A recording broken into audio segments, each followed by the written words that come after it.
Doctor Nadeem Naqvi صاحب ہمارا کی انجمن محبان اعضا ان کے تہ دل سے شکر گزار ہیں کہ انہوں نے سلودائی مجلس اعضا میں سلام پیش کیا۔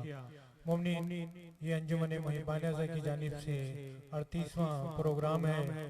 اس درمیان میں ہمارے بہت سے ممبران اس دنیا سے رخصت ہو گئے اور ان سب کی مغفرت کے لیے میں آپ سے درود کی درخواست کروں گا۔ پہلے میں ان کے نام آپ کے سامنے لیتا ہوں۔ اس مجلس اعضا سے مسلسل خطاب کیا علامہ سید عرفان حیدر آبدی مرحوم نے۔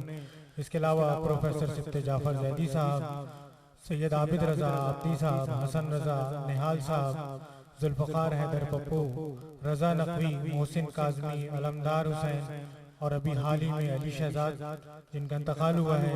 اس کے علاوہ جاوید کربلائی صاحب، محمد اسحاق، افتخار حسین رضوی اور جعفر رضوی، سلمہ رضوی اور خورشید بیگم، ان سب کی مغفرت کے لیے آپ لوگ ایک دفعہ بآواز بلند درود پڑھ دیں۔ اللہم صلی علی محمد و آل محمد۔ مومنین، علماء کرام ہمارے سر کا تاج ہیں۔ اس وقت حامد مشہدی صاحب قبلہ مولانا اور نسیم حیدر زیدی صاحب بھی اس مجلس اعضا میں موجود ہیں۔ ان سب کی ان کی صحت و سلامتی کے لیے جتنے بھی مومنین یہاں بیٹھے ہیں، جہاں جہاں کھڑے ہیں، آواز آ رہی ہے، اپنے لوگوں کے جو بھی بیمار ہیں ان سب کو بھی شامل کر کے ان سب کی شفا یابی کے لیے ایک دفعہ درود پڑھ دیں بآواز بلند۔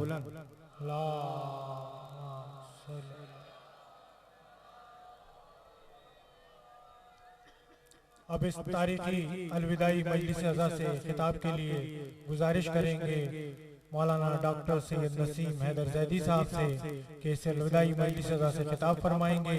بعد خطابت تابوت امام حسن عسکری علیہ السلام برآمد ہوگا اور شادمان رضا صاحب اس مجلس اعضا میں پیشوائی کریں گے۔ ایک دفعہ اور درود پڑھیں۔ جو لوگ کھڑے ہیں ان سے گزارش ہے فرش اعضا پہ بیٹھ جائیں۔ قبلہ مولانا نسیم حیدر زیدی صاحب مجلس اعضا سے خطاب فرما رہے ہیں، ایک دفعہ اور درود پڑھیں۔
اعوذ باللہ السمیع العلیم من الشیطان اللعین الرجیم۔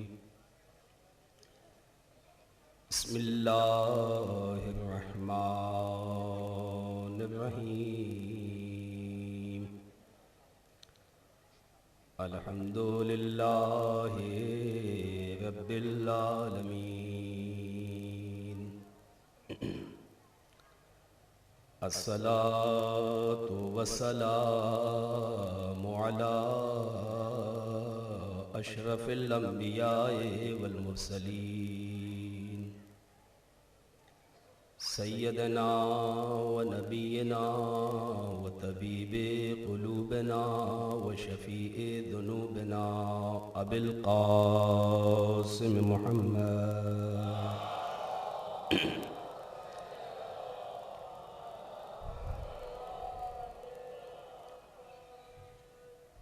وعلى وليه ووصيه وأمينه وخليفته وذريته وباب الحكمة سيد الوصيين أمير المؤمنين علي بن أبي طالب، اللهم صل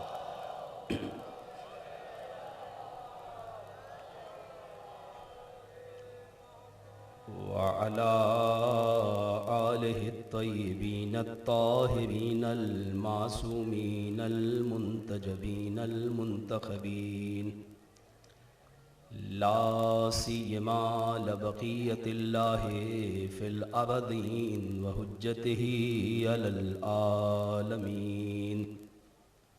أما بعد فقد قال الله سبحانه وتعالى في كتاب الحكيم بسم الله الرحمن الرحيم إن الذين آمنوا وعملوا الصالحات أولئك هم خير البرية جزاؤهم عند ربهم جنات عدن تجري من تحتها الأنهار خالدين فيها أبدا رضي الله عنهم ورضوا عنه ذلك لمن خشي ربا. صلوات.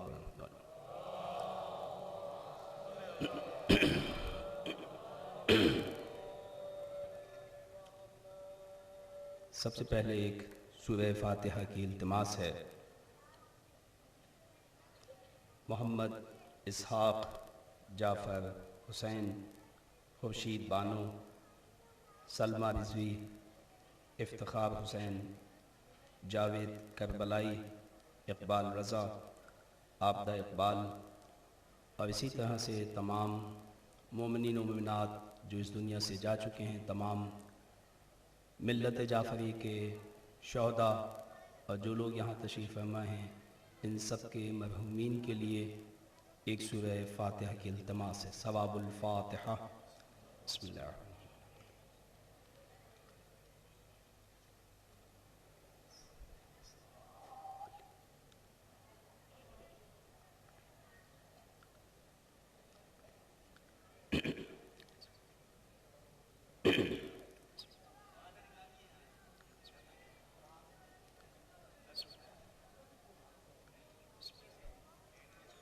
اللہم صلی اللہ. کچھ لوگوں نے دعائے صحت کے لیے کہلوایا ہے. علیل ہیں، مریض ہیں، خداوند متعال سے دعا گو ہیں.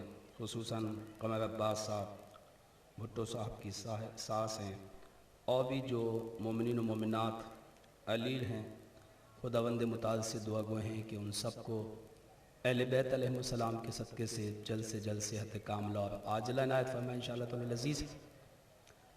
ہم یہاں پہ مناسب سمجھتے ہیں، شکر گزار ہیں اراکین محبان عزا کے کہ جو مسلسل اس عظیم الشان مجلس کا اہتمام کر رہے ہیں اور اسی قسم کی مختلف پورے سال خدمات میں مصروف عمل ہیں.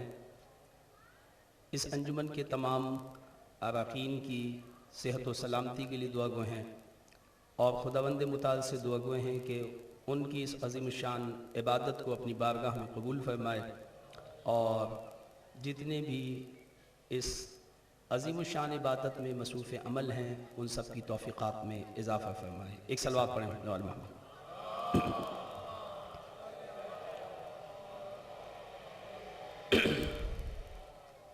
عزیزان محترم، ماہ مبارک ماہ محرم گزر گیا اور ماہ سفر اختتام پذیر ہوا، اور اب ہم بالکل اس مقام پہ ہیں کہ 2 دن کے بعد عزائے سلسلہ کا جو ظاہری سلسلہ ہے وہ اپنے اختتام پر پہنچ جائے گا. ہمیں دیکھنا یہ ہے کہ ہم نے اس پورے عرصے میں کیا حاصل کیا. ایک عظیم الشان فرصت جو خداوند متعال نے کائنات میں کسی کو عطا نہ کی، وہ مومنین کو عطا کی، وہ عزادار کو عطا کی، اس لیے کہ آپ یہ جملے ہمیشہ سنتے رہتے ہیں اور حقیقت بھی ایسے ہی ہے کہ حسین ابن علی ہوں یا اہل بیت کا کوئی بھی فرد ہو، اہل بیت کی محبت ہر ایک کے دل میں نہیں آتی۔ یہ پہلے نسلوں کی طہارت دیکھتی ہے، دماغ کی پاکیزگی دیکھتی ہے۔ اگر یہ چیزیں اکٹھی ہو جائیں اور شعور اپنی بالیدگی پہ ہو تو اہل بیت کی محبت آتی ہے اور انسان اس فرش عزا پہ آتا ہے۔ یہ گوہر ہر ایک کو نہیں ملتا، اس گوہر سے ہم نے کتنا استفادہ کیا دیکھنا یہ ہے۔ عزیزان محترم، ان پورے عرصے میں شعراء کرام نے جو خدمات انجام دیں قابل تحسین ہیں۔ اسی طرح سے خطبہ نے، ماتمی انجمنوں نے، اسی طرح سے تمام عزاداران سید الشہداء نے، وہ جس طرح سے بھی عزاداری انجام دے رہے ہوں، جس صورت میں بھی، مرثیوں کی صورت میں، منقبت کی صورت میں، نوحوں کی صورت میں، خطابت کی صورت میں یا شرکت کی صورت میں، ہر ایک نے اپنا اپنا حصہ ڈالا اور اس عظیم الشان عبادت کو بہت ہی خوبصورت انداز میں پیش کیا۔ دیکھنا یہ ہے کہ ہم نے ان ایام میں کیا لیا ہے اور کیا سیکھا ہے۔ ہر چیز کا ایک پس منظر ہے اور ایک پیش منظر ہے، ایک پیش منظر ہے اور ایک پس منظر ہے۔ ظاہری چیز جو ہوتی ہے وہ پیش منظر ہوتی ہے جو آپ کو دکھائی دیتی ہے، اور ایک وہ چیز ہے جو اس کا پس منظر ہے جو ہر ایک کو دکھائی نہیں دیتا۔ اور در حقیقت کسی بھی عبادت کی روح اور کسی بھی عبادت کا گوہر اور کسی بھی عبادت کا جوہر در حقیقت وہ پس منظر ہے جو اس پیش منظر کے پیچھے ہے۔ دیکھنا یہ ہے کہ ہم نے اس پس منظر کو حاصل کر لیا ہے یا نہیں حاصل کیا۔ اور وہ پس منظر کیا ہے، پیش منظر کیا ہے اور وہ پس منظر کیا ہے۔ پیش منظر وہ ہے جو ہم دیکھ رہے ہیں ظاہری طور پر، خطابت، نوحے، اشعار، ماتم، عزا، گریہ، یہ ساری چیزیں جو ہیں یہ پیش منظر ہیں اس واقعے کا۔ آپ شہادت سن رہے ہیں، آپ رخصتی سن رہے ہیں، آپ کسی بیوی کو گریہ کرتے ہوئے دیکھ رہے ہیں، آپ نے وہ سب کچھ سنا، یہ وہ پیش منظر ہے جو پیش کیا گیا۔ اس کے پیچھے جو پس منظر تھا، جو روح ہے اس عبادت کی، جو گوہر ہے اس عبادت کی، دیکھنا یہ ہے کہ ہم نے اس گوہر کو حاصل کیا ہے یا نہیں کیا۔ جیسا کہ میں ہمیشہ مثال دیتا ہوں عزیزان محترم، در حقیقت اس کی مثال بالکل اسی طرح سے ہے کہ جیسے ایک صدف ہو اور اس کے اندر ایک گوہر ہو۔ ہمارا مقصد صدف کو لینے کا در حقیقت وہ صدف اور سپی نہیں ہے، بلکہ وہ گوہر اور وہ موتی ہے جو اس کے اندر موجود ہے۔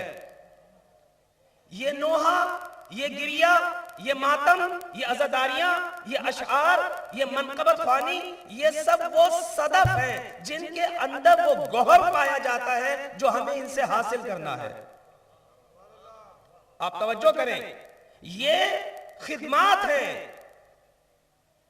غوطہ ور کا کام کیا ہے؟ آپ کے لیے صدف کو لے کے آتا ہے۔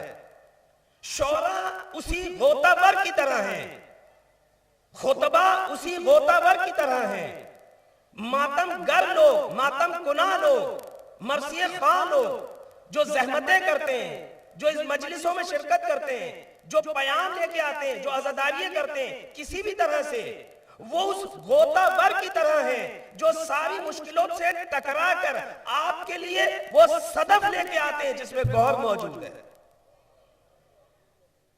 آیا ہم نے وہ صدف لیا ہے؟ اور اس صدف کے بعد جو صدف لے لیا ہے، آیا اس میں وہ گوہر ہے یا نہیں ہے؟ وہ گوہر ہم نے لیا یا نہیں لیا؟ توجہ کریں، اگر ہم وہ گوہر لینے میں کامیاب ہو جاتے ہیں تو پھر اس کا مطلب یہ ہے کہ ہم کامیاب ہو جاتے ہیں ان کوششوں میں، ان مشکلات میں۔ اور جس وجہ سے یہ صدف پیش کیا گیا تھا جامع کو، امام علی مقام نے اس عزاداری کو جس طرح سے پیش کیا، جس طرح سے اس عزاداری کی حفاظت کی گئی، آخر یہ عزاداری ہی کیوں رکھی گئی؟ آخر اس عزاداری پہ اتنا زور کیوں ہے؟ عزیزان محترم، اور بھی مختلف چیزوں کے ذریعے سے یہ کام کیا جا سکتا تھا، لیکن عزاداری پہ اتنا زور کیوں ہے؟ عزاداری کو اتنا رکھا کیوں گیا؟ اس کے لیے اتنی قربانیاں کیوں دی گئیں؟ اس کے لیے اتنی وصیتیں کیوں گئیں؟ نصیحتیں کیوں کی گئیں؟ پوری 1400 سال میں آپ مطالعہ کریں، جتنی قربانیاں، جتنی بقا اس کے لیے کی گئی، کسی کے لیے نہ کی گئی۔ کیوں؟ اس لیے کہ عزاداری ہی وہ صدف ہے جس میں وہ گوہر ہے۔ اگر عزاداری کو باقی رکھنے میں ہم کامیاب ہو جاتے ہیں، اگر عزاداری کو صحیح شکل میں قائم رکھنے میں ہم کامیاب ہو جاتے ہیں، تو پھر اس کا مطلب یہ ہے کہ وہ اس صدف تک ہماری رسائی ہو سکتی ہے جو حسین ابن علی ہمیں عطا کرنا چاہتے تھے۔ لیکن اگر یہ ہم نے کام نہ کیا، اس پہ توجہ کی ضرورت ہے، اس پہ غور کی ضرورت ہے۔ ہم نے بات کی کہ تمام لوگ اپنی خدمات انجام دے سکتے ہیں اور خداوند متعال ان سے ان خدمات کو قبول فرمائے، ان کی توفیقات میں اضافہ فرمائے۔ خداوند متعال نے بھی اسی طرح سے سسٹم کو رکھا ہے کہ انسانوں کو در حقیقت متوجہ کیا ہے ایک گوہر کی طرف، ایک روح کی طرف۔ در حقیقت وہ ہے، ہمارے پاس بھی ایک جسم ہے اور اس جسم کا ایک گوہر ہے اور وہ روح ہے ہماری۔ در حقیقت وہ روح ہے۔ اگر ہم روح کی حقیقت کو جاننے میں کامیاب ہو جاتے ہیں تو گویا ہم نے اپنے آپ کو پا لیا ہے، ہم نے اپنے خدا کو پا لیا ہے۔ یعنی اگر ہم اپنی اس روح کی معرفت حاصل کر لیں، یعنی در حقیقت آپ کو روح کی معرفت حاصل کرنی ہے، جسم کی معرفت حاصل نہیں کرنی، یعنی پیش منظر کی معرفت حاصل نہیں کرنی، پس منظر کی معرفت حاصل کرنی ہے۔ اور پس منظر وہی نفس ہے آپ کا، وہی روح ہے جس کے لیے مولا کائنات فرماتے ہیں من عرف نفسا فقط عرف ربا۔ اگر کوئی اپنی روح کو پہچان لے تو اپنے خدا کو پہچان لے گا۔ در حقیقت اس روح پہ کام کرنا ہے۔ اس کا مطلب یہ ہے کہ آپ کی رسیدگی وہاں تک ہونی چاہیے۔ قرآن نے اسی طرح متوجہ کیا انسانوں کو، ان الذین آمنوا وعملوا الصالحات۔ توجہ کریں، ان الذین آمنوا، سورہ بینہ میں، ان الذین آمنوا وعملوا الصالحات اولئک ھم خیر البریہ۔ جو لوگ ایمان لے آئے اور عمل صالح انجام دیں، اولئک ھم خیر البریہ، ایسے لوگ کیا ہوں گے؟ ایسے لوگ اولئک ھم خیر البریہ، زمین پہ خدا کی سب سے بہترین مخلوق ہوں گے۔ کیوں؟ اس لیے کہ ان کے عمل میں ایمان کی روح پائی جاتی ہے۔ یعنی اگر روح کے بغیر عمل انجام دیا جائے، اگر عمل ہو مگر اس کے ساتھ ایمان نہ ہو، اس کے ساتھ اخلاص نہ ہو، اس کے ساتھ اس کی روح نہ ہو، تو پھر یہ عمل جتنا بھی زیادہ ہوگا بیکار ہو جائے گا۔ لیکن اگر عمل روح کے ساتھ ہو، عمل اگر اخلاص کے ساتھ ہو، پھر تھوڑا بھی ہو تو کافی ہے۔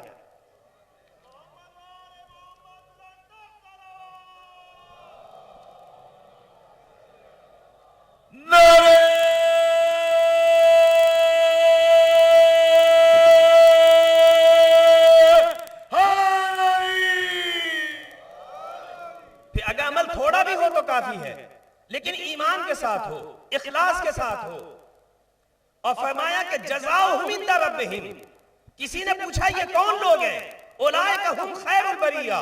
یہ میری بات نہیں ہے، جلال الدین سیوطی جو کہ صاحب الدر المنصور، یعنی اہل سنت کا عظیم الشان مفسر، جو تفسیروں کے اندر بے نظیر جس کی تفسیر کہی گئی، جس کو امام مفسرین کہا گیا، اہل سنت کے بے نظیر اور بے مثال مفسر، وہ اس تفسیر کے ذیل میں کہتے ہیں کہ جب کسی نے اللہ کے رسول سے پوچھا یا رسول اللہ یہ بتائیے کہ یہ کون ہے، کہ اولئک، قرآن نے ان کے لیے جملے استعمال کیے کہ ان الذین آمنوا، جن کے پاس عمل بھی ہے، جن کے پاس روح بھی ہے، اولئک ھم خیر البریہ، یہ زمین پہ سب سے بہترین مخلوق ہے۔ یا رسول اللہ بتائیے یہ کون لوگ ہیں جو بہترین مخلوق ہیں؟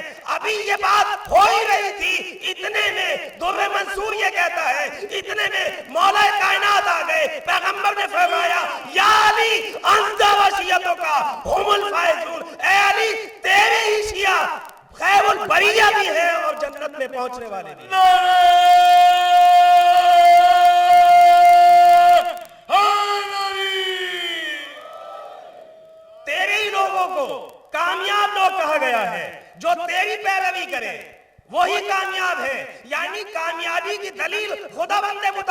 صرف انہی لوگوں کو قرار دیا جو علی کے ساتھ ہیں. کیوں؟ اس لیے کہ علی ہر عمل کی روح ہے. عبادت کی بات ہو، نماز کی بات ہو، روح کی بات ہو، روزے کی بات ہے، کوئی عمل بھی انجام دے لو، کچھ بھی کرو، اگر علی کی ولایت نہ ہو نہ نماز قبول ہوگی، نہ روزہ قبول ہوگا، نہ حج قبول. ایک صلوات دیکھ لیجئے محمد والے محمد پر.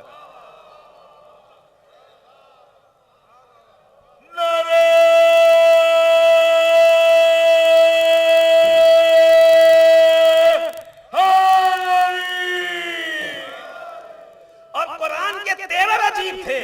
قرآن نے یہ نہیں کہا، توجہ کریں، قرآن نے یہ نہیں کہا کہ ان کی جزا بہت ہے. نہیں نہیں عزیزان محترم، حیدر کرار کے ماننے والوں کی، صاحبان ایمان کی، اولئک ہم خیر البریہ، پہلی سند پیغمبر نے یہ دی. جو اس علی کے پیچھے ہوگا، جو حیدر کرار کے پیچھے ہوگا، جو ان کی ولایت سے وابستہ ہوگا، پہلی سند یہ ہے اولئک ہم. کرو ضروری نہیں ہے کہ یہ دنیا کے اندر ظاہری طور پہ امیر ہو، ان کے پاس سب کچھ ہو. نہیں، انہیں جزا دے دی جائے. نہیں، ہرگز ایسا نہیں ہے. خبردار شیعان حیدر کرار، دنیا میں علی کی محبت کی جزا نہ تلاش کرنا. دنیا چھوٹی ہے. توجہ کریں.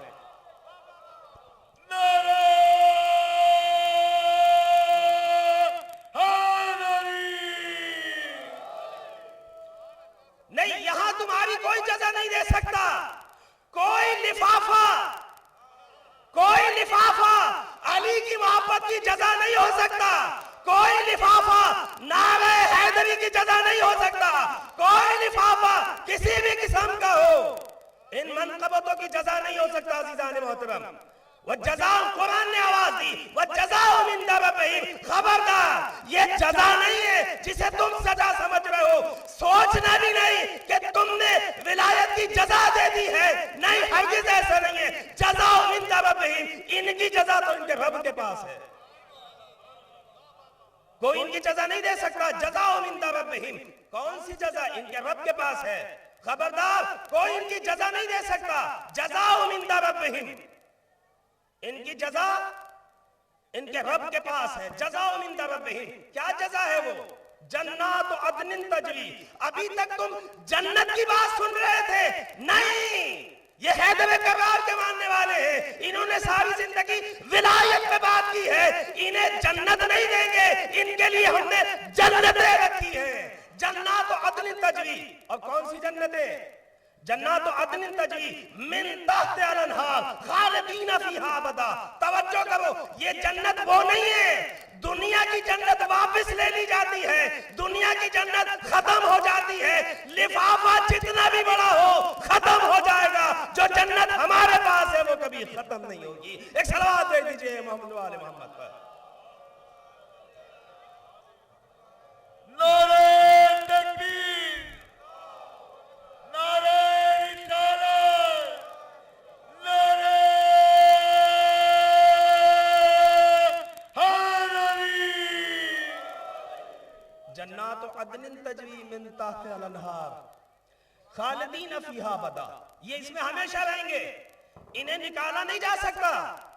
خالدین فیہا ابدا. اور سنو، خبردار، ہر ایک کو سوچ سمجھ کے کہنا، خالدین فیہا ابدا، یہ اس میں ہمیشہ رہیں گے. رضی اللہ عنہم، اللہ ان سے راضی ہو گیا. وَرَضُوا عَنْهُ، اور یہ اللہ سے راضی ہو گئے. توجہ کریں، یہ اللہ سے راضی ہے، اللہ ان سے راضی ہے. تو اگر کسی کو یہ شوق ہے کہ وہ اپنے آپ کو رضی اللہ کہلائے تو پہلے علی کی ولایت کا اقرار کرے. حیدر، حیدر، حیدر، حیدر، حیدر، حیدر، نعرہ حیدری. رضی اللہ عنہ ورضوا عنہ. وَذَلِكَ قرآن ہے یہ. وَذَلِكَ لِمَنْ خَشِيَ رَبَّهُ. اب توجہ کرو، یہ عہدہ ہر ایک کو نہیں ملے گا. سوچ سمجھ کے رضی اللہ لکھو، کسی کو بھی سوچ سمجھ کے رضی اللہ کہو. وَذَلِكَ لِمَنْ خَشِيَ رَبَّهُ. یہ مقام ہر ایک کو نہیں ملتا کہ اللہ اس سے راضی ہو جائے. توجہ کرو، اسے رضی اللہ لکھو جو خدا سے ڈرتا ہو، جو غار میں ساتھ سے وہ رضی اللہ نہیں ہو سکتا، رضی اللہ وہی ہوگا جس سے خدا راضی ہو جائے. ایک صلوات بھیج دیجئے محمد و آل محمد.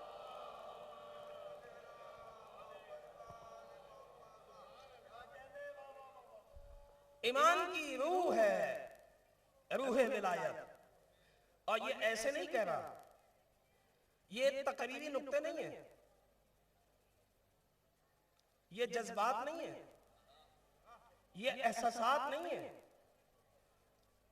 میرے آقا سے کسی نے پوچھا یبن رسول اللہ، توجہ کریں بات ختم ہو گئی. یبن رسول اللہ، ہمیں خدا نے اپنی عبادت کے لیے پیدا کیا ہے، ہمیں خدا نے اپنی معرفت کے لیے پیدا کیا ہے. ہم اس کی معرفت چاہتے ہیں، ہم اس تک پہنچنا چاہتے ہیں. تو وہ دکھائی تو دیتا نہیں ہے تو اسے کیسے پہچانے؟ وہ سنائی تو دیتا نہیں ہے، اسے کیسے پہچانے؟ وہ چھوا بھی نہیں جا سکتا تو اسے کیسے پہچانے؟ وہ ذائقہ بھی نہیں ہے جسے چکھا جائے تو اسے کیسے پہچانے؟ توجہ ہے، وہ خوشبو بھی نہیں ہے جسے سونگھ کے پہچان لیا جائے. نہ وہ خوشبو ہے، نہ وہ ذائقہ ہے، نہ وہ جسم ہے، نہ وہ دکھائی دیتا ہے، نہ وہ سنائی دیتا ہے. تو پھر خدا کو پہچانیں گے کیسے؟ آیا اسے عقل سے پہچانیں گے؟ جیسے ہی عقل کی بات آئی امام صادق نے فرمایا خبردار، وَكُلَّمَا صَوَّرْتُمُوهُ بِأَوْهَامِكُمْ بِأَدَقِّ الْمَعَانِي فَهُوَ مَخْلُوقٌ لَكُمْ مَرْدُودٌ عَلَيْكُمْ. عقل سے خدا کو پہچاننے کی کوشش نہ کرنا. جو چیز بھی تمہاری عقل میں آتی ہے وہ تمہاری مخلوق تو ہو سکتی ہے، تمہارا خالق نہیں ہو سکتا. اور تمہیں خالق تک پہنچنا ہے. تو یبن رسول اللہ، پھر میں خالق تک کیسے جاؤں گا؟ پھر میں اسے پہچانوں گا کیسے؟ تو فرمایا سن، اپنے امام کی معرفت در حقیقت خدا کی معرفت ہے. اگر تو اپنے وقت کے امام کی معرفت حاصل کر لے تجھے خدا کی معرفت حاصل ہو جائے. آپ نے توجہ کی؟ امام نے جو جملہ فرمایا اس میں فرمایا کہ اپنے امام کی معرفت ہی در حقیقت خدا کی معرفت ہے. عزیزان محترم بات ختم ہو گئی. اپنے امام کی معرفت. امام نے یہ نہیں کہا کہ ہم اللہ کی معرفت کا وسیلہ ہیں، یہ نہیں بات کی ہے. ولایت بہت عظیم مقام ہے. یہ نہیں کہا امام نے کہ ہماری ولایت وسیلہ ہے اللہ تک پہنچنے کا. نہیں، ہماری معرفت ہی در حقیقت خدا کی معرفت ہے. یعنی ہمیں پہچان لو، نحنو اسماء اللہ، ہم ہی اللہ کے اسماء ہیں. اگر تم نے ہمیں پہچان لیا تو گویا تم نے خدا کو پہچان لیا. اب سمجھ میں آیا کہ ہم نے ہر جگہ پہ نعرہ حیدری کو بلند آواز میں کیوں لگایا.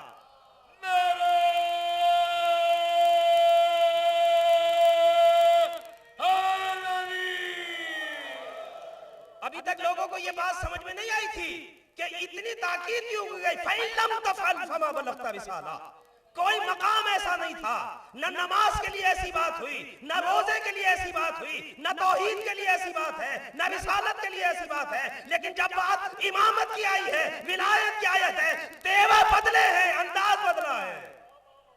انداز بھی بدلا، تیور بدلے، مقام بھی بدل گیا. پہلے چھوٹی چھوٹی جگہوں پہ تھا، توحید کا پیغام دیا تو حجروں میں دیا. توجہ کریں، پیغام توحید ہے تو حجروں میں ہے، پیغام رسالت ہے تو کمروں میں ہے، لیکن پیغام ولایت آیا تو میدانوں میں.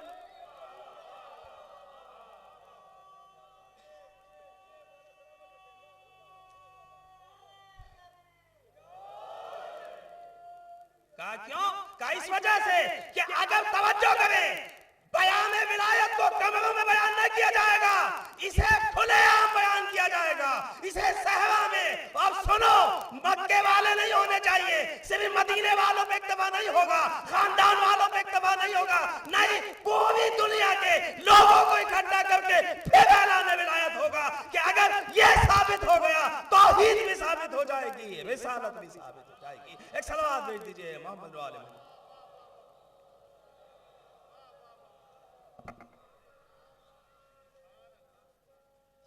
یہ روح عبادت ہے. اگر اسے قبول کر لیا گیا تو سب کچھ حاصل ہو جائے گا، اور اس کی معرفت تم تک حاصل ہونی ہے، تمہیں ان تک پہنچنا ہے۔ اس لیے میں عرض کیا کرتا ہوں کہ شروع سے ہماری ماں نے جب ہمیں اللہ بتایا تو فوراً بتایا پنجتن 5، اللہ کے فوراً بعد۔ ابھی مجھے پتا نہیں تھا، کہا پتا ہو یا نہ پتا ہو، فطرت اپنے مرکز کو درک کر لیتی ہے۔ توجہ کریں، میں لے کے پیدا ہوا ہوں، گود سے لے کے آیا ہوں۔ اللہ 1 پنجتن 5 امام 12 معصوم 14۔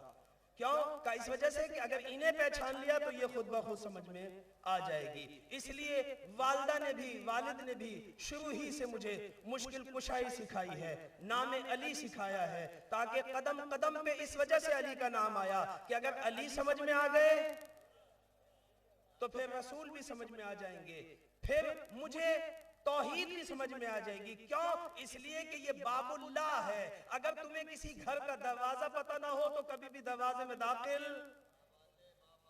علی باب رسالت کا نام ہے، علی باب توحید کا نام ہے۔ جب تک دروازے پہ نہیں آؤ گے نہ رسالت ملے گی۔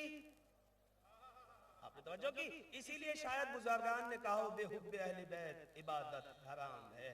اگر علی کی محبت کے بغیر، اگر اہل بیت کی محبت کے بغیر عبادت بھی کرو گے، کیوں؟ اس لیے کہ عبادت تو ہو جائے گی مگر گوہر کے ساتھ نہیں ہوگی۔ یہ وہ صدف ہے عبادت تمہاری جو گوہر کے بغیر ہے، اور اگر گوہر کے بغیر صدف ہو تو پھر وہ ٹھیکرے کے علاوہ کچھ نہیں ہے۔ تو جو عبادت علی کی محبت سے ہٹ کے ہو وہ ٹھیکرے کے علاوہ کچھ نہیں ہے۔ عزیزان محترم، یہ معصوم کی مسلسل روایات ہیں، یہ حقیقت ہے۔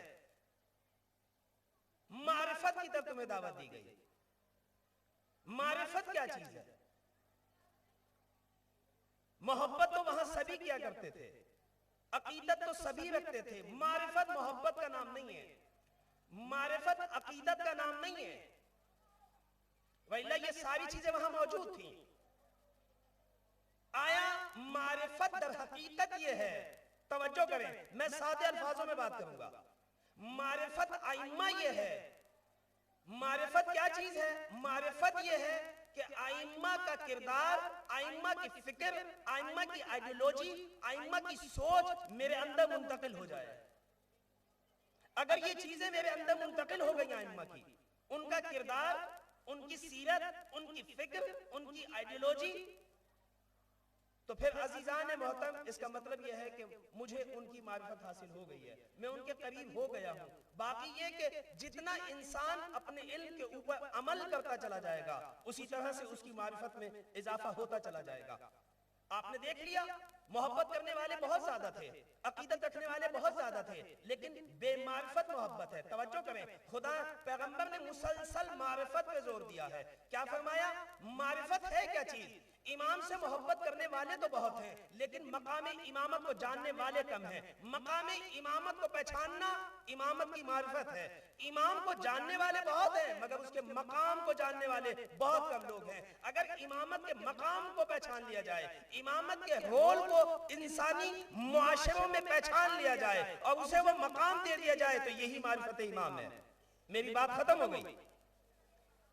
اسی وجہ سے آپ نے دیکھ لیا کہ عقیدت رکھنے والے بہت تھے، محبت کرنے والے بہت تھے، لیکن بے معرفت لوگ تھے۔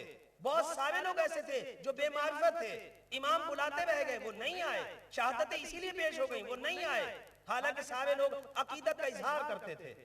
ہمیں معرفت تک جانا ہے، جو معرفت کے بغیر ہو اس کی موت جہالت کی موت ہے۔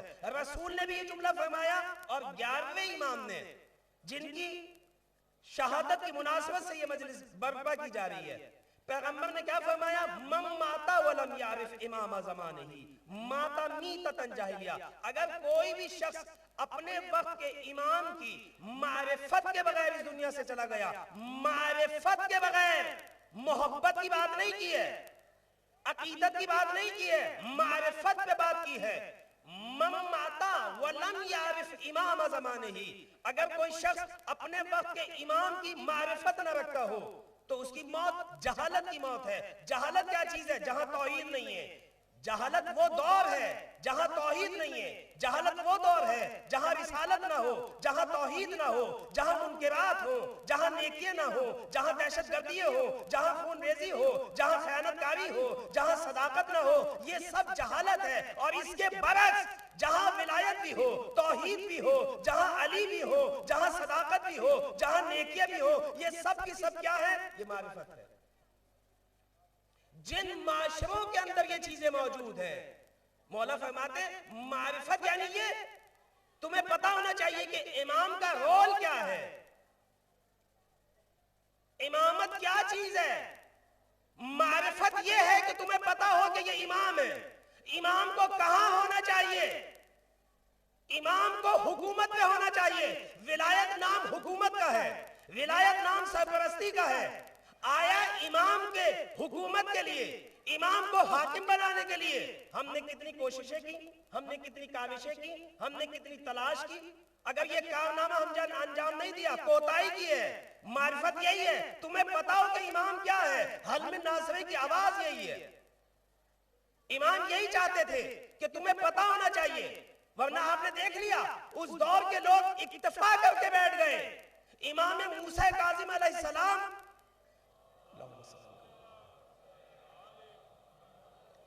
امام علی سے ہم بات شروع کریں۔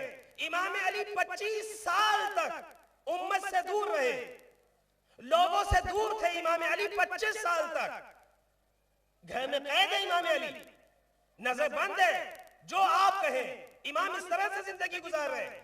فزیکلی طور پہ لوگوں کے درمیان ہے، جسمانی طور پہ لوگوں کے درمیان ہے، لیکن یہ امام معاشرے سے غائب ہے۔ آیا یہ معرفت ہے؟ یہ وہ مقام ہے؟ در حالہ کہ آپ اگر اس تاریخ کا، اس دور کا مطالعہ کریں تو آپ دیکھیں گے یہ نعرہ حیدری ہم نے آج نہیں لگایا، یہ خلفاء بھی نعرہ حیدری لگاتے رہے۔ آپ توجہ کریں، علی سے محبت کا اظہار ہر آدمی کرتا رہا، از علی سے عقیدت کا اظہار ہر آدمی نے کیا، سب نے کیا، لیکن یہ کافی نہیں تھا۔ ہم نے پہلے بھی عرض کیا وہ حکومت تھی، 25 سال غائب رہے۔ امت اسلامی نے کیا رول ادا کیا؟ امت اسلامی کب کھڑی ہوئی؟ نہیں کھڑی ہوئی۔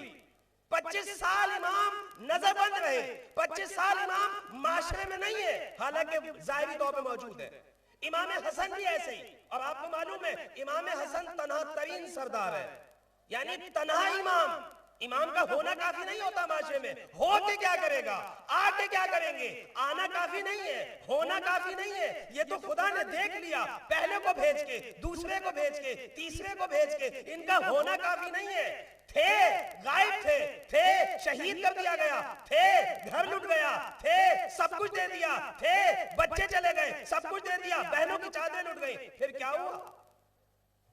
اس لیے کہ ایک ایسی امت کے درمیان امام موجود ہے جو بے معرفت ہے، محبت سب کرتے ہیں، دعوے سب کرتے ہیں، لیکن ایسی امت کے درمیان ائمہ گھر کے رہ گئے تھے۔ امام حسن عسکری علیہ السلام کا جو وقت تھا نہایت کٹھن وقت تھا، امام نے نہایت کٹھن وقت گزارا بے معرفت لوگوں کے درمیان۔ امام موسیٰ کاظم 14 سال زندان میں، آپ باہر کیوں نہیں لے کے آئے امام کو اپنے؟ آپ نے کیا رول ادا کیا؟ آپ نے کیا کام انجام دیا؟ آپ نے کون سا کردار ادا کیا؟ امام غائب ہے آپ سے، 14 سال بیت گئے اور سخت ترین زندان ہے۔ امام روتے رہے، ائمہ روتے رہے، کنویں میں منہ دے دے کے روتے رہے، حتیٰ کہ ہم نے عرض کیا تھا کہ مولا علی علیہ السلام کمیل کو لے جا کے یہ کہتے تھے وَالْقُمَيْ يَا قُمَيْلُ اِنَّا هَا هُنَا لَعَلَمًا جَمَّا لَا وَجَدْتَهُ حَمَلًا۔ اے کمیل سنو، علی کی غربت سنو، علی تو موجود ہے، علم کا ٹھاٹے مارتا ہوا سمندر میرے سینے میں موجود ہے، کوئی لینے والا نہیں ہے، لوگ موجود نہیں ہیں۔ اتنے سارے لوگ ہیں کہ لوگ موجود نہیں ہیں۔ محبت کرنے والے بہت دکھائی دیے۔ عزیزان محترم، ہمیں خداوند متعال نے جو عزاداری عطا کی، یہ اتنی عظیم نعمت، اس سے یہی استفادہ کرنا ہے ہمیں کہ ہمارے درمیان معصوم اس طرح سے نہ ہو، ولی خدا اس طرح سے نہ ہو، اللہ کا رہبر بنایا ہو اس طرح سے غریب نہ ہو کہ ہمارے درمیان ہو ہم اس کی قدر نہ جانیں، ہمارے درمیان ہو ہم وہ بلا رہا ہو ہم اس کی آواز میں لبیک نہ کہیں۔ نہیں، یا اسے محبت کا دم بھرتے رہیں، یہ بے معرفتی ہوگی، یہ ان مجلسوں کی جو قدر و قیمت ہے، اس کا مطلب یہ ہے کہ ہم ادا نہ کر سکے۔ یہ اتنے عظیم الشان سلسلہ معصوم نے اسی وجہ سے دیا تھا تاکہ ہر دور کا انسان ان سے استفادہ کر کے امام کی معرفت حاصل کر لے، وَإِلَّا بے قدرے لوگ امام کے مقابلے پہ آتے رہے۔ عزیزان محترم 7 سال تاریخ کے حوالے مختلف ہیں، امام حسن عسکری علیہ السلام اتنے شدید زندان میں رہے کہ جہاں آپ پیر نہیں پھیلا سکتے تھے، اتنا شدید زندان ہے۔ امام کے پاس آنے والا شخص کہتا ہے ابن رسول اللہ آپ کی حالت بہت زیادہ خراب ہے، بیمار بہت زیادہ لگتے ہیں، آپ کی طبیعت ناساز ہے، کمزور بہت ہو گئے ہیں۔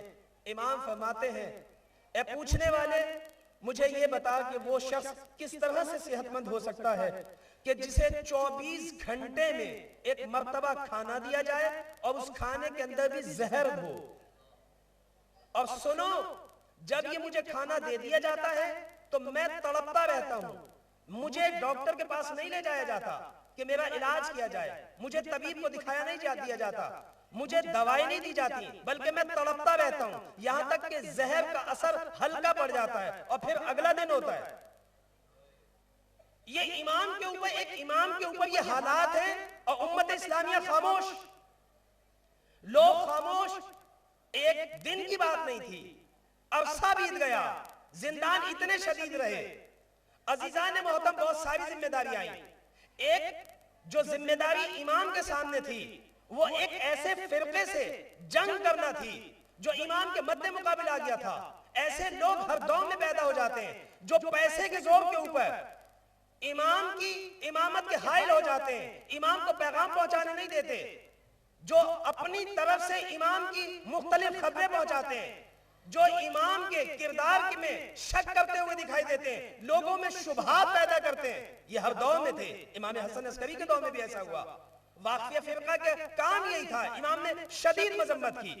ایک یہ چیز کہ امام کے راستے میں رکاوٹ آئی، فرقے آئے، ایسے لوگ آئے جو امام کی راہ میں رکاوٹ بنے۔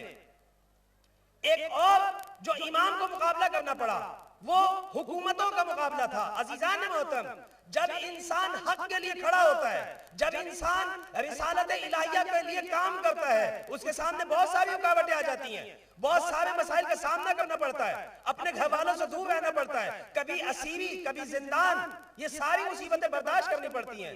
امام علی مقام کو اس قسم کے بہت سارے مسائل سے دوچار تھے امام حسن عسکری علیہ السلام۔ ایک مشکل جو تھی وہ یہ تھی کہ پیغمبر اسلام کی سب نے حدیثیں سن رکھی تھی، اور وہ حدیث کیا تھی؟ حدیث یہ تھی کہ میرا 11واں بیٹا ہوگا اور 11ویں کے بعد اس کے یہاں میرا 12واں بیٹا ہوگا، اور وہ جو میرا 12واں بیٹا ہوگا جب وہ ہوگا اس کی حکومت آئے گی، وہ پوری دنیا کو عدالت سے بھر دے گا، ظلم کو نابود کر دے گا۔ لہذا فوری طور پہ اس وقت کی ریاستیں، اس وقت کی حکومتیں، اس وقت کے ظالم افراد جو تھے وہ امام علیہ السلام پر شکنجے کرنے لگے، امام علیہ السلام کو قید میں رکھا گیا۔ توجہ کریں، امام حسن کو بھی زہر دیا گیا، لیکن آپ کو پتہ ہے امام حسن کو جو زہر دیا گیا اس نے فوری طور پہ امام کے جگر کے ٹکڑے ٹکڑے کر دیے تھے، اور جو تشت تھا اس میں امام کے خون کے ٹکڑے آنے لگے اور امام کی شہادت ہو گئی۔ اتنا سخت زہر تھا، کہنے والا یہ کہتا ہے کہ اگر یہ ایک قطرہ عمان کے دریا میں ڈال دیا جائے تو ساری مچھلیاں، سارے جانور مر جائیں گے، اور اگر ایک قطرہ کوفے والوں کو پلا دیا جائے سارے کوفے والے مر جائیں گے۔ وہ زہر امام حسن کو دیا گیا، زہر شدید تھا، ایک دم زہر نے اثر کیا اور جگر کے ٹکڑے ٹکڑے ہو گئے۔ بہت تکلیفیں برداشت کی امام حسن نے، لیکن امام حسن عسکری علیہ السلام کے لیے جو زہر استعمال کیا جاتا تھا وہ سلو پوائزن تھا، جس نے آہستہ آہستہ امام کو اندر سے ختم کیا، اندر سے کاٹا، یعنی روزانہ وہی تکلیف، روزانہ وہی تکلیف، روزانہ وہی تکلیف۔ چاہتے یہ تھے تاکہ یہ بتائیں کہ امام مہدی کی ولادت ہوئی ہے یا نہیں ہوئی ہے، امام مہدی کہاں ہے، امام مہدی کو تحویل دیا جائے، امام مہدی کو ان کے حوالے کیا جائے۔ یہ ایک بڑی مشکل تھی امام حسن عسکری کے سامنے، اپنے آپ کو قربان کر کے امام مہدی کو بچانا ہے۔ یہ بڑی ایک چیلنج تھا امام کے سامنے۔ توجہ کریں، یعنی امام حسن عسکری علیہ السلام زندان میں رہے، مصیبتیں برداشت کی، کرنا کیا ہے؟ امام مہدی کو بچانا بھی ہے اور امام مہدی کو ظاہر بھی کرنا ہے۔ لوگوں کو کیسے پتا چلے کہ آیا امام ہوئے یا نہیں ہوئے؟ شیعوں کو کیسے بتایا جائے؟ شیعوں تک کیسے امام کی معافی کی جائے؟ اس لیے کہ امامت کے دعوے دار جعفر کذاب جیسے لوگ پیدا ہو گئے، اپنے ہی خاندان میں پیدا ہو جاتے ہیں۔ جعفر کذاب کون آدمی ہے؟ جعفر کذاب امام حسن عسکری علیہ السلام کا کون ہے؟ بھائی ہے، اور امام محمد تقی کا بیٹا ہے، یعنی معصوم کا بیٹا، معصوم کا بھائی، لیکن جعفر کذاب اور جھوٹا مدعی امامت۔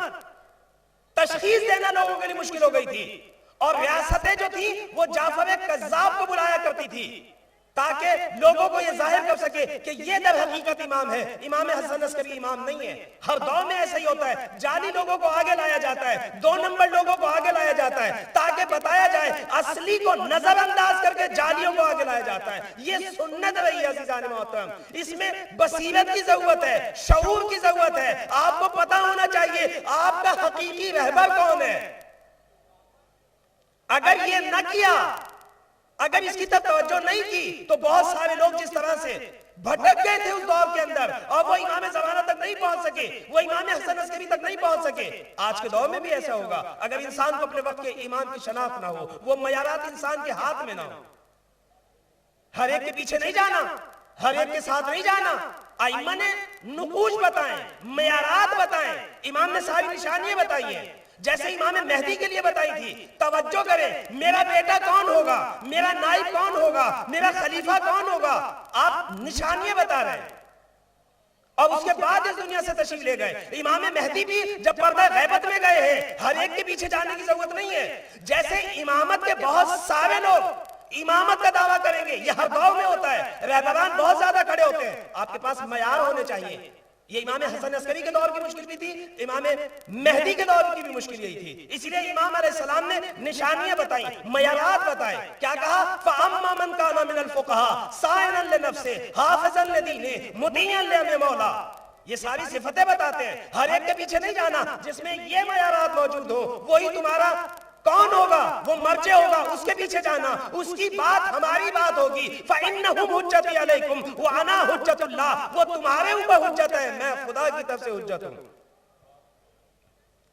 یہ امام حسن عسکری علیہ السلام کو بڑی مشکلات تھیں، یعنی امام مہدی کو سب سے چھپانا بھی ہے اور ظاہر بھی کرنا ہے، شیعوں کو آمادہ کرنا ہے۔ عزیزان محترم، شیعوں کی آبیاری کرنی تھی، شیعوں کی شناخت بڑی مشکل ہے۔ اگر شیعوں کو امام دکھا دیا جائے، یہ خود ایک بڑی مشکل تھی کہ کہیں ایسا نہ ہو یہ حکومت کو نہ بتا دیں، یعنی بہت احتیاط سے قدم اٹھانا ہے اور بتانا بھی ہے تاکہ امامت میں اختلاف نہ ہو۔ اور یہ ایک ایسی ذمہ داری تھی، آپ یقین جانیے آخری وقت تک بادشاہوں کو پتہ نہ چلا، عباسی خاندان کو پتہ نہ چل سکا کہ امام مہدی کی ولادت ہو گئی ہے، امام مہدی کہاں رہتے ہیں، اور شیعہ جان چکے تھے جب بھی کوئی بات ہوتی تھی، حتیٰ کہ امام مہدی علیہ السلام کی ولادت ہوئی، آپ نے خاص شیعوں کو خط لکھا، خط کانوں کان کسی کو پتہ نہیں چلا، نیٹ ورک اتنا دقیق بچھایا ایسے حالات کے اندر۔ عزیزان محترم، امامت ایک اسرار ہے، امامت راز الہی کا نام ہے، اتنا خوبصورت نیٹ ورک امام حسن عسکری نے بچھایا، لوگوں کو پتہ نہ چل سکا، حکومت کی ایجنسی پتہ نہ لگا سکی کہ کہاں پہ امام کی کب ولادت ہوئی، لیکن شیعہ متوجہ تھے، عقیقے کا گوشت تک بٹوایا گیا، عقیقے کا گوشت کھلوایا گیا، ایک ایک بات پہ تبصرے کیے، لوگوں کے وظائف پہ بات کی، امام مہدی کو لوگوں کے سامنے پیش کیا۔ یہ ایک عظیم ذمہ داری ہے، جبکہ آپ زندان کے اندر زہر کھا رہے ہیں، مسلسل تکلیفیں برداشت کر رہے ہیں، مسلسل وہ، اس کا مطلب یہ ہے کہ مصیبتیں جتنی بھی ہو آپ کو اپنے اہداف سے پیچھے نہیں کرنی چاہیے۔ عزیزان محترم، خداوند متعال نے آپ کا انتخاب کیا ہے، آپ کو اہل بیت سے وابستہ کیا ہے، آپ کی نسلوں کی طہارت دیکھی ہے، ہم نے اس کی آپ کی فکروں کی طہارت دیکھی ہے، پھر خدا نے آپ کو یہ موقع دیا ہے۔ اس میں ثابت قدم رہنے کی ضرورت ہے، معرفت ائمہ کی ضرورت ہے، اپنے وقت کے لیڈر اور رہبر کو پہچاننے کی ضرورت ہے۔ امام یہی چاہتے تھے کہ شیعوں کو معرفت ہونی چاہیے، شیعوں کو پتہ ہونا چاہیے، 2 نمبر اماموں کے پیچھے نہ جائیں۔ آپ نے فوری طور پہ سری طور پہ جعفر کذاب کی نفی کر دی اور ایک ایسی علامت بتائی کہ دیکھو یاد رکھو، میرا بیٹا وہ ہوگا، میرا جانشین وہ ہے، میرا خلیفہ وہ ہے جو میری نماز پڑھائے گا، امام کی نماز امام پڑھائے گا، جو میری نماز پڑھائے سمجھ لو وہی میرا جانشین ہے، وہی میرا خلیفہ ہے۔ عزیزان محترم، تمام ایجنسیز، تمام ریاستیں، تمام حکومتی ادارے فوری طور پہ حرکت میں آ گئے، سارے لوگ جمع ہو گئے اور یہ بات ہو گئی کہ اچھا ٹھیک ہے، لہذا جعفر کذاب کو لایا گیا تاکہ امام کی نماز پڑھائی جائے۔ امام نے تمام مراحل کو بہت اچھے انداز میں طے کیا. جعفر کذاب کو لایا گیا، لیکن جیسے ہی اور مکمل طور سے جعفر کذاب نے سب کو چوکس کر دیا کہ اگر کوئی امام ظاہر ہو تو فوری طور پر اسے گرفتار کر لیا جائے. جیسے ہی جعفر طیار تکبیر کہنا چاہتا ہے، ایک مرتبہ ایک پردہ ہٹا. پردے کا ہٹنا تھا. امام مہدی علیہ السلام پردے سے ظاہر ہوئے، ہاتھ پکڑ کر پیچھے ہٹایا. کیا آپ کو معلوم نہیں ہے میں وارث امام موجود ہوں اور امام کی نماز جنازہ امام ہی پڑھا سکتا ہے. آپ پیچھے ہٹیے، میں اپنے بابا کی نماز خود پڑھاؤں گا. میں امام عصر ہوں، تمہارا امام وقت تم سے بات کر رہا ہے، پیچھے ہٹو. وہ پیچھے ہٹے اور اس کے بعد امام نے جو ہے نماز پڑھائی اور اس کے بعد امام اس دنیا سے پردے میں چلے گئے. عزیزان محترم، 5 سال کی عمر تھی. امام حسن عسکری علیہ السلام نے جو زندگی گزاری نہایت کٹھن زندگی تھی. بہت زیادہ اہداف آپ کے سامنے تھے، مشکل حالات تھے. ہم نے عرض کیا ایسے وقت میں امام علیہ السلام جب اس دنیا سے جانے لگے اور ہم نے عرض کیا کہ آپ کو زہر دیا گیا. امام حسن عسکری علیہ السلام کو مسلسل زہر دیا جاتا تھا اور امام تڑپتے رہتے تھے. جب امام کا آخری وقت آیا عزیزان محترم، جب آخری مرتبہ آپ کو 260 ہجری میں امام علی مقام امام حسن عسکری آپ کے 11ویں امام کو جب زہر دیا گیا عزیزان محترم، ایک مرتبہ زہر کی شدت اتنی زیادہ تھی اور زہر اتنا تھا کہ امام کو پیاس لگ رہی تھی. بار بار آوازیں دے رہے تھے، العطش العطش، مجھے پانی چاہیے. عزیزان محترم، جب زہر جسم میں جاتا ہے تو جسم کا پانی خشک ہو جاتا ہے اور انسان کو پیاس بہت زیادہ لگتی ہے. ایسے میں امام حسن عسکری عزیزان محترم بار بار کہہ رہے تھے العطش العطش، مجھے پانی چاہیے مجھے پانی چاہیے. آپ کا امام ارے پیچ و خم ہو رہا تھا، کروٹیں بدل رہا تھا، زہر کی شدت بڑھتی چلی جا رہی تھی. ارے کوئی پاس دکھائی نہ دیتا تھا. ارے حکومتی ادارے مکمل طور سے چوکس دکھائی دے رہے تھے. کوئی امام کو بچا نہ سکے، کوئی امام تک پانی نہ پہنچا سکے. ارے تاکہ امام اسی حالت میں اس دنیا سے پیاسے چلے جائے. عزیزان محترم، ایک مرتبہ ابھی امام پانی مانگ ہی رہے تھے. ارے کیا دیکھا، ایک مرتبہ پردہ اٹھا. روایت کے الفاظ عجیب ہے. میرے باپ نے امام پردے سے باہر آئے، پانی کا جام آپ کے ہاتھوں میں، آپ نے جام اپنے بابا کو دے دیا. امام حسن عسکری علیہ السلام نے وہ جام لیا. ارے جیسے ہی نگاہ بیٹے میں پڑی، ایک مرتبہ 12ویں امام کو گلے سے لگا لیا، پانی پیا. ارے سکون کو محسوس کیا. میں کہوں گا یبنا رسول اللہ، ارے ہاں آپ نے آخری وقت میں بڑی بے دردی سے آپ کو شہید کیا گیا، بڑی بے دردی سے آپ اس دنیا سے گئے، مگر آپ کے ارے بیٹے نے آخری وقت میں آپ کو پانی پلا تو دیا.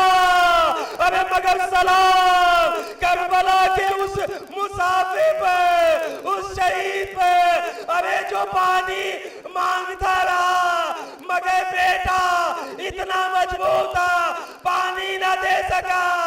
ارے سید سجاد عزیزان محترم اتنے غریب تھے، پانی نہ دیا.